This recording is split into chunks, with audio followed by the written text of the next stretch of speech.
Namaskar. Good morning to all of you. His Holiness Jagadguru Sri Kendra Mahaswamiji, Jagadguru Sri Veer Samadan Math, His Holiness Srimad Swami Gautamananji, President Ramakrishna Math Chennai, Dr. R. Balasubramaniam, Founder SVYM, friends, ladies and gentlemen. I am very happy today to be here this morning, associated from Canara Bank with the movement. Today we started an ATM here. In fact, when I met Dr. Balu last month, I requested, can you give some space for ATM, because a lot of people are here. They may be convenienced and facilitated. He agreed, and I am thankful my people, and they supported, and within less than 1 month, this facility is created. Sir, I request, I am told there are a lot of people in the vicinity, around 4,000-5,000. If a branch is required by the institute, please give us some space, maybe 1,200 square feet. Here in the campus, we'll open a branch within next 3 to 6 months. It is your choice. It is, we volunteer for that. My friends from Central Bank of India, Mumbai also are here, Mr. Agrawal and his team. I have moved to Canara Bank only 2 months ago. From there also, we were associated with the movement, and I am thankful that they are also here today. We shall open a branch also at Sargur within next 3 months, where a big hospital is coming, and it is being recognized by the Government of India also today in Delhi in a program by award, with an on-site ATM at the branch and an off-site ATM at the hospital in the coming quarter. That is almost ready to be launched. Dr. Balu was telling in his address that Swami Vivekananda told you plan and start, funds will come. I assure Dr. Balu, funds had been coming to you, God has been great. We had been with you, Canara Bank is with you, Canara Bank will be with you. So, whatever from the bank side, my honorable colleague, director on the board, Mr. Maya is also here. We commit whatever funds are required, which are essential, which bank can either lend, as Swamiji was telling, or can give as a grant. You know, we have all the facilities available. We would be associated with this noble movement. In fact, I volunteer while sitting here. I was thinking, I am going to recruit around 6,000 new employees. They will be youth, young clerks and officers. I think they need to be told about the values, the leadership qualities. I would request Dr. Balu, if you could prepare a program, a package of 1 week or 10 days or 15 days. We could send them in lots of 40, 50 to be housed in Mysore, which is a wonderful place, for training for values and leadership qualities. So there will be more synergy of the two organizations, and bonding of relations will be deeper, because those employees who will join the bank in the coming 3 to 6 months, if they are giving training by you, I think whole life they'll remember, and then they will be associated with the cause. And this journey and this relationship will be strengthened and multiplied further. That is what I thought.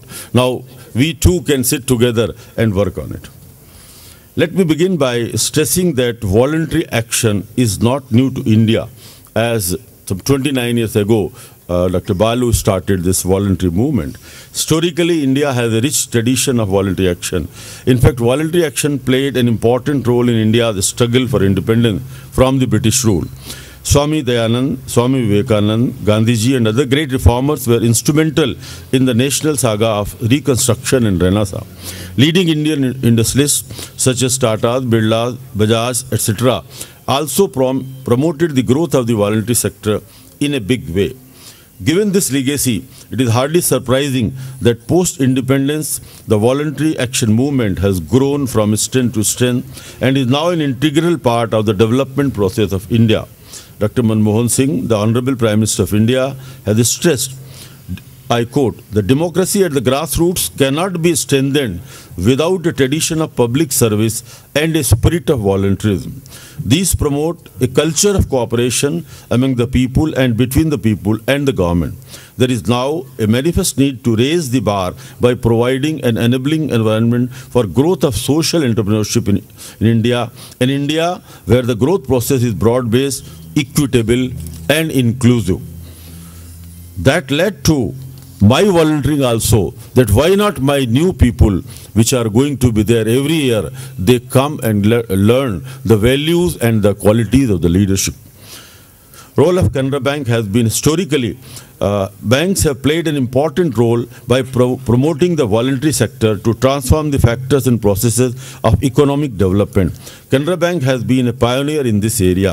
The bank has been driven by a mission of services with a focus on people orientation and assisting the needy rather than the conventional thrust on maximizing profits and delivering returns to the shareholder. That remains our important ingredient, but then going beyond. This is why the bank's founder, late Sri.R.K. Pai Sahab, once said while founding the bank 107 years ago, "A good bank is not only the financial heart of the community, but one with an obligation of helping in every manner possible to improve the economic conditions of the common people."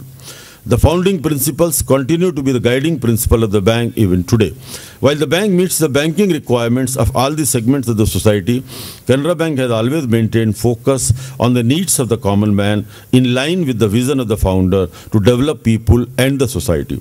The bank has carved out a distinctive niche for itself in implementing national priorities, catering to corporate social responsibilities, and working with the voluntary sector as a partner in development. This is why I am proud and privileged to be here with you all here this morning. Global experiences clearly demonstrate that the voluntary organization is an important determinant of socio-economic change.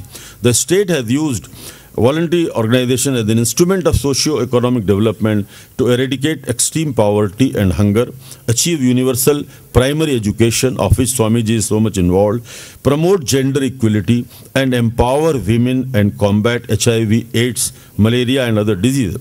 In India, voluntary organizations have rightly emerged as important drivers of growth and structural transformation.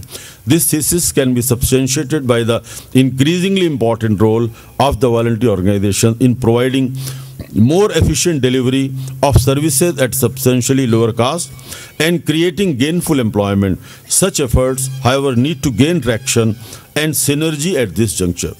While differential growth of the voluntary sector between community groups and regions occur in most countries, serious imbalances in the voluntary sector persist in India also. This position needs to be corrected by coordinated and concerted effort between government, the voluntary sector, educational institutions, and the private sector with a sense of urgency. In recent years in India, there has been a significant overall expansion of the voluntary organization because of the sector's functional advantages being community-based, more accountable, and capable of providing cost-effective services. This is why there has been a heightened consciousness of the flexibility of the voluntary organization to develop innovative projects based on local needs and resources. The real challenge facing the voluntary sector today is scaling up services to reach the unreached, but by no means unreachable. What is needed today is systemic reform, not more of the same. Consequently, the new paradigm stresses growth of the voluntary sector with self-sustainability of institutions and qualitative and quantitative outreach to the poor. But self-sustainability alone cannot improve the process of delivery, necessitating other attendant measures to mainstream the voluntary sector in India. Apart from the role of the government and other agencies and institutions, the voluntary organization must adopt appropriate standards of accountability and transparency to maintain their integrity.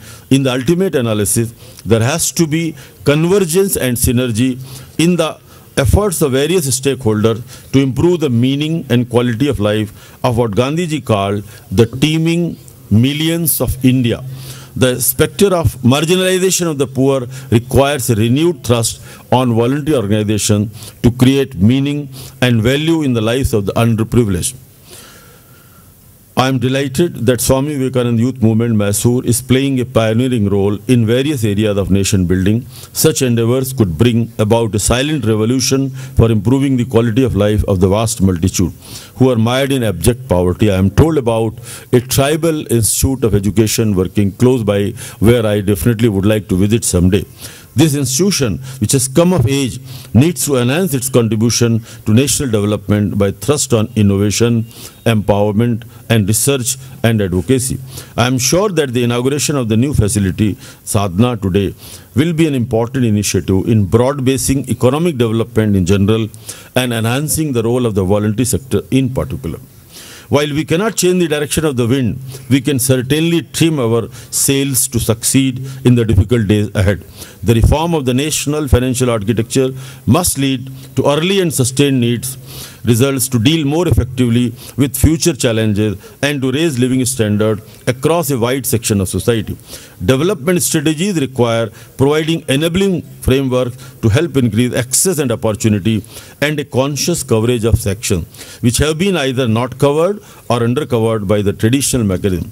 This is why all stakeholders need to go the extra mile in developing coherent strategies to successfully overcome all obstacles. We in the service industry believe service to society, helping others is our motto in our life, which we will continue to cherish. In view of the huge task ahead, there is a need to learn about cost-effective new approaches, tools and techniques, take advantage of these to leapfrog to catch up, implement new policies and more public and private and partnership and investment. This can be achieved by following Gandhiji's talisman. I quote, "I'll give you a talisman. Whenever you are in doubt or when the self becomes too much with you, apply the following test. Recall the face of the poorest and the weakest man whom you may have seen and ask yourself if the step you contemplate is going to be of any use to him. Will he gain anything by it? Will it restore him to control over his own life and destiny? In other words, will it lead to Swaraj for the hungry and spiritually starving millions? Then you will find your doubts and self melting away." I would conclude with the last line of Gitanjali, the famous poem by Rabindranath Tagore, the Nobel laureate. "To a country where the mind is without fear and the head is held high of all human beings." Thank you very much. Namaskar.